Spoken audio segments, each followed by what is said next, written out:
On the eve of Thanksgiving, 1971, a thick blanket of clouds and an icy drizzle settled over Portland International Airport. Among the travelers was a quiet, unremarkable man who purchased a one-way ticket to Seattle under the name Dan Cooper. He paid in cash, boarded Flight 305, and politely handed a flight attendant a note stating he had a bomb in his briefcase. He dictated his terms with the precision of a corporate executive.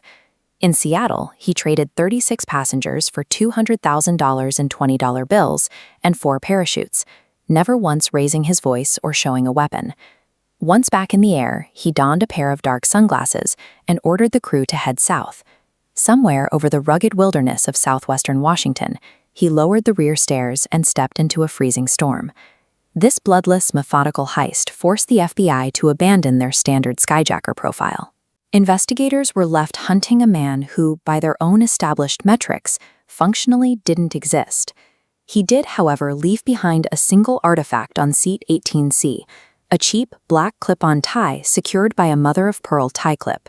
Decades later, a group of independent researchers used scanning electron microscopy to analyze that tie at a molecular level, looking for anything the original investigators might have missed. This diagram isolates thousands of microscopic particles discovered deep within the fabric fibers. Among common dust and debris were fragments of titanium, antimony, and bismuth. In 1971, this exotic metal was found almost exclusively in high-end aerospace manufacturing or specialized laboratories. This metallurgical signature suggests Cooper likely originated from within the industry he was targeting. It implies a familiarity with aerospace materials and environments that would be difficult for an outsider to replicate. After the exchange in Seattle, Cooper issued a set of highly specific flight demands. He required a maximum altitude of 10,000 feet, a completely unpressurized cabin, and a flight speed of exactly 150 knots, just above the aircraft's stalling point.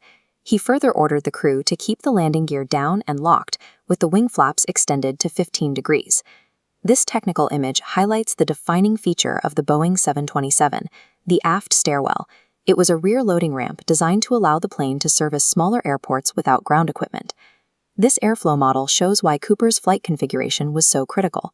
By flying low and slow with the gear down, he created a stable aerodynamic pocket directly beneath the tail, allowing a jumper to clear the engines and the slipstream safely. When the cockpit crew argued that taking off with the stairs deployed was structurally dangerous, Cooper calmly conceded, agreeing to lower them himself once the plane was airborne. These demands demonstrate a sophisticated understanding of the 727's limitations. He didn't just hijack a plane, he used its engineering to create a custom escape platform. At exactly 8 p.m., a bright red warning light in the cockpit suddenly flashed, confirming the aft door seal had been broken. Cooper had ordered the flight attendant forward, leaving him alone in the unlit cabin. This line graph tracks the aircraft's pitch during the flight. At exactly 2013, the graph shows a sudden, violent upward pitch. The movement was so strong the pilots had to manually trim the controls to keep the nose level. That violent spike was the heavy aft stairs slamming shut as Cooper leaped out into the freezing blackness of the night. Outside, he faced 170-mile-per-hour winds, zero visibility, and sub-zero temperatures over the jagged, old-growth forests surrounding Mount St. Helens. This leads to the ultimate debate of the case. Did his technical genius provide the skills to navigate that landing, or did the physical reality of the storm turn his jump into a high-tech suicide? Despite years of searching the wilderness, the FBI found no trace of the parachute, the briefcase, or the man himself. The trail remained cold for nearly a decade.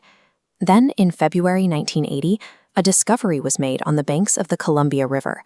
A young boy digging for a campfire at Tenna Bar unearthed 3 bundles of waterlogged cash buried in the sand. This photographic evidence shows the degraded $20 bills recovered from the riverbank. Forensic labs matched their serial numbers to the master ransom log, confirming these were part of the original $200,000. But there was an anomaly. The rubber bands binding the money were still intact. Scientists noted that rubber typically degrades within a year when exposed to the elements, yet these had survived since 1971. This forensic detail complicates the theory that the money washed downriver naturally. It raises the possibility that the cash was deliberately buried at Tenna Bar years after the jump. The FBI investigated over 1,000 suspects, ranging from copycat skydivers to special operations veterans. While many profiles were compelling, none could be definitively linked to the evidence found in the cabin or at Tina Bar. In 2016, the FBI officially suspended the active investigation, acknowledging that after 45 years, the file had exhausted its leads. Cooper's achievement was navigating military escorts and a hostile environment without leaving a conclusive physical trail. He exploited the systems of his time with a technical precision that remains unique in aviation history. The ultimate legacy of the case isn't the missing money or the jump itself. It is the way a man could exit a commercial jetliner, enter a storm cloud, and transition from a technical insider into an enduring mystery.